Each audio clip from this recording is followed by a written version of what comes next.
अब डायबिटीज़ बहुत तेज़ी से बढ़ रहा है, specially in low to middle income countries like India. और जब हम बात जेनेटिक्स की कर ही रहे हैं, तो ऐसा क्यों है कि हाई इनकम डेवलप्ड कंट्रीज़ में तो डायबिटीज़ के केसेस फिर भी कंपैरेटिवली कम होते हैं? इसको जानने के लिए हमको हमारी हिस्ट्री को समझना बहुत ज़्यादा ज़रूरी है।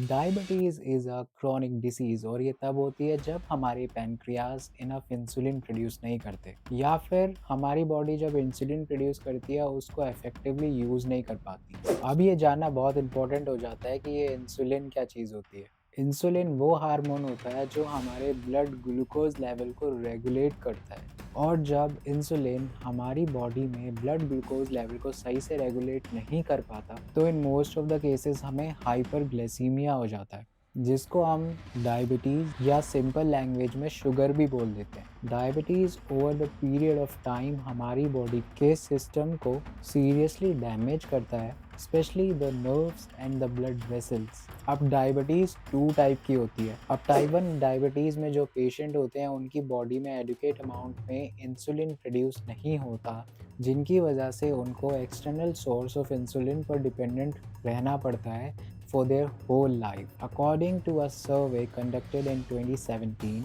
it has been estimated that पूरी दुनिया में 9 मिलियन लोग हैं जो टाइप 1 डायबिटीज से सफ़र कर रहे हैं, और ये लोग mostly high income developed countries में ही देखे गए हैं। टाइप 1 डायबिटीज़ का कॉज क्या होता है या फिर हम उसे प्रिवेंट कैसे कर सकते हैं?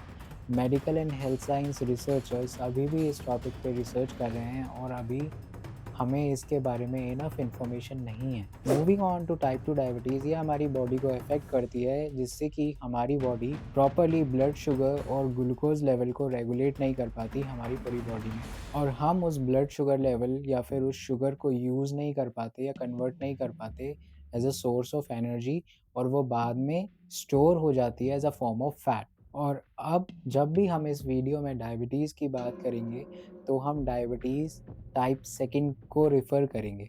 सो diabetes is a major cause of blindness, kidney failure, heart attack, stroke and lower limb amputation. यही नहीं, 2019 में 2 मिलियन लोगों की डेथ हुई है because of diabetes, and approximately 108 million people को डायबिटीज़ था इन 1980, बट ये डाटा एक्सपोनेंशियली बढ़कर 422 मिलियन पीपल हो गया इन 2014।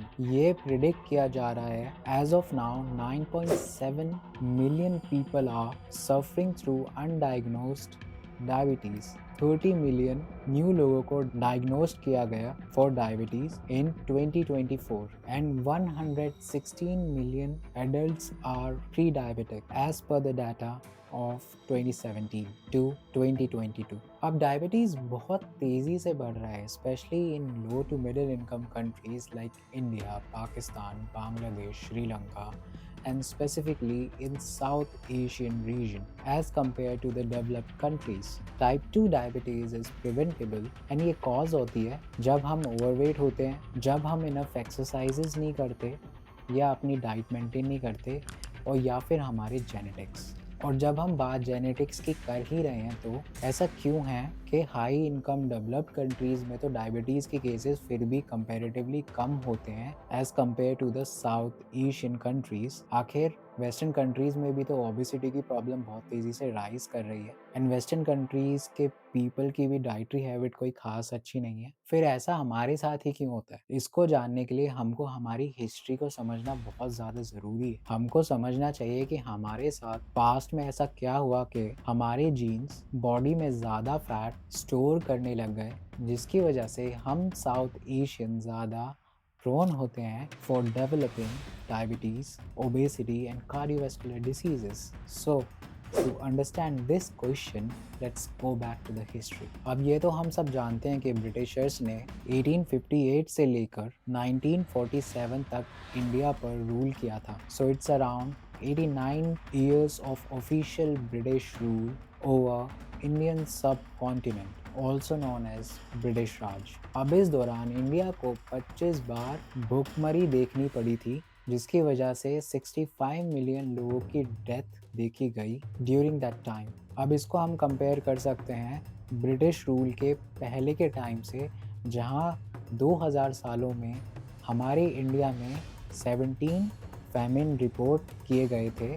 और इस चीज़ से हमको पता लग सकता है कि ब्रिटिश रूल में इंडिया एंड इंडियंस की हालत कितनी ख़राब रही होगी कि लोगों को एक टाइम का खाना तक नहीं मिल पा रहा था। Most Indian were treated like a third class citizen in their own country. Britishers ने कुछ ऐसी पॉलिसीज बनाई जैसे कि harsh land taxes, no more spending on developing Indian region, and most importantly exporting food resources outside of the country, जिससे उनको तो बहुत प्रॉफिट हो रहा था as they were exporting all the resources of our country, but दूसरी तरफ Indian लोगों की सिचुएशन खराब होती ही जा रही थी। ना तो इंडियंस के पास ज़्यादा कुछ फाइनेंशियल सपोर्ट था उस टाइम, ना ही कोई फूड रिसोर्सेज अवेलेबल थी। It has been estimated that around 5 to 11 million people died in India during the Great Famine of South India in 1876 to 1878। और हमको मोस्ट डेवेस्टेटिंग फैमिन देखने को मिला बंगाल में इन 1943, जहां ऑफिशियल डेथ 3 मिलियन रिपोर्ट करी गई बिकॉज ऑफ माल न्यूट्रिशन। और ये डाटा तो सिर्फ ऑफिशियल ब्रिटिश गवर्नमेंट का है। अब आप खुद ही सोच के देखिए रियलिटी में सिचुएशन कितनी वर्स्ट रही होगी। इस टाइम पूरी दुनिया वर्ल्ड वॉर सेकेंड में जल रही थी, जहां ब्रिटेन की रिसोर्सेज भी खत्म हो रही थी। तो विंस्टन चर्चिल की British government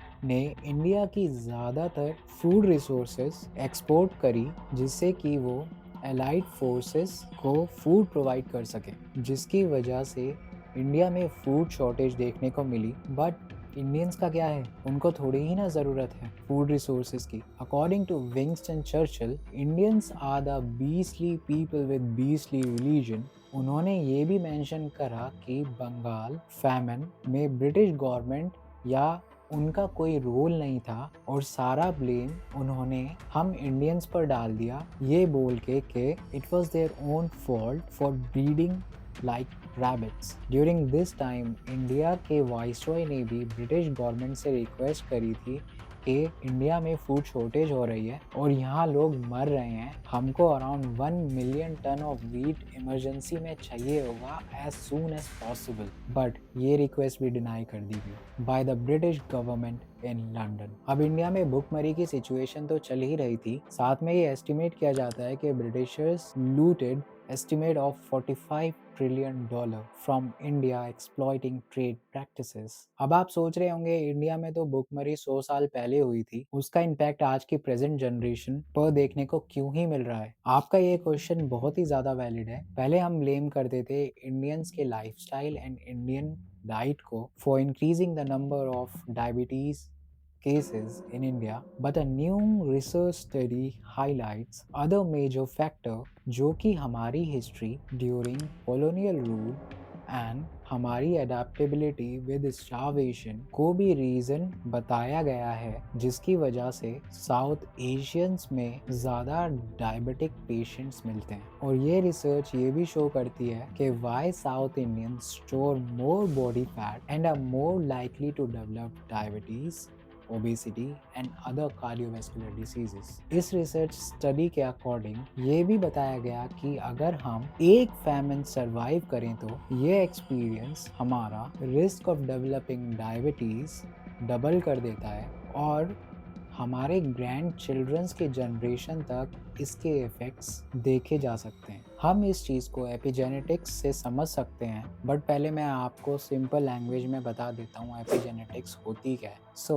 it is a study of how our behaviour and environment can cause changes that affect the way our genes works, और ये चेंजेस हमारी नेक्स्ट जनरेशन में ऑटोमेटिकली ट्रांसफरेबल होते हैं। अब इस चीज़ को हम अपनी हिस्ट्री से समझते हैं। हमारी हिस्ट्री में हमारे एंसेस्टर्स ने इतने सारे फैमिन देखे जो कि एक एनवायरमेंटल फैक्टर था, जिसकी वजह से साउथ एशियन जीन्स अडाप्ट हो गए स्टारवेशन करने के लिए, जिसकी वजह से हम साउथ एशियंस की बॉडी इंसुलिन रेजिस्टेंस बन गई। अब इंसुलिन हेल्प करता है हमारी बॉडी में ब्लड शुगर लेवल को प्रोसेस करने के लिए, ताकि हम उसको as a source of energy use कर सके। अगर हम बात healthy non insulin resistance body की करें तो हमारा फूड ब्रेक होता है इनटू ब्लड शुगर और वो फूड फिर हमारी ब्लड स्ट्रीम में एंटर करता है और उस टाइम हमारी बॉडी इंसुलिन रिलीज करती है जो कि हेल्प करती है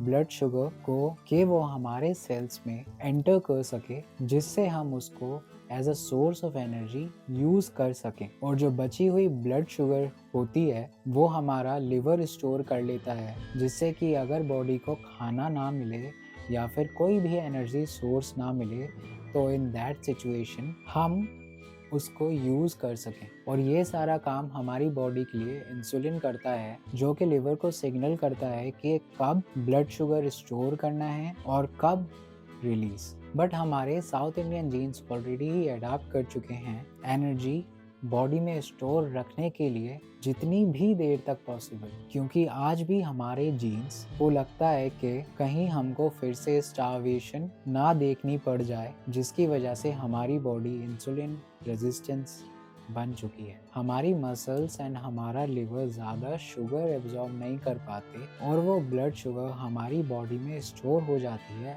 as a form of fat. मगर आज के प्रेजेंट टाइम में ना तो इंडिया में फूड की कमी है, ना ही ज़्यादा चांसेस हैं कि हमको कभी बहुत बड़ी भूखमरी का सामना करना पड़े। यहाँ तक कि आज की डेट में India is the biggest consumer of fast food and processed food which contain high amount of sugar, and all these foods work against the starvation adaptation of South Asian genes। इसकी वजह से हमारी body बहुत ही ज़्यादा तेज़ी से fat store करती है, जो कि एक मेजर रीज़न बन जाता है देश में diabetes, obesity and cardiovascular diseases cause करने का। और ये नंबर्स एक्सपोनेंशियली राइज करते ही जा रहे हैं जैसे जैसे हम फास्ट फूड और प्रोसेस्ड फूड पर डिपेंडेंसी क्रिएट कर रहे हैं। अब जो पास्ट में हो गया उसको तो हम चेंज नहीं कर सकते, हमारे जीन्स ऑलरेडी ही ऐसे अडाप्ट हो गए हैं। हाउएवर हमारे लाइफस्टाइल चॉइसेस अभी भी हमको प्रोटेक्ट कर सकते हैं from developing diabetes,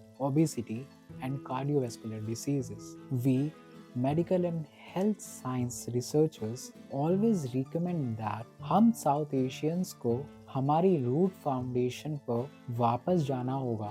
We have a long history of advanced and complex practices जैसे कि use of Ayurveda and yoga in our daily life. Sadly, it is becoming less common as we are trying to adapt Western lifestyles. But we should know that Western food and lifestyle fails many South Asian body type. It is more important than ever to decolonize how we research health and advices we give to the people of different ethnicities as a public health researchers. हम हमारी lifestyle में कुछ अच्छे changes करके अपने आप को diabetes free कर सकते हैं, जिसके ऊपर मैं एक डिटेल्ड वीडियो अलग से बनाना चाहूँगा, क्योंकि ये वीडियो ऑलरेडी ही बहुत लंबी हो गई है। But if you found this video informative, please do like, share, comment your thoughts about diabetes in India and subscribe my channel and stay tuned for part 2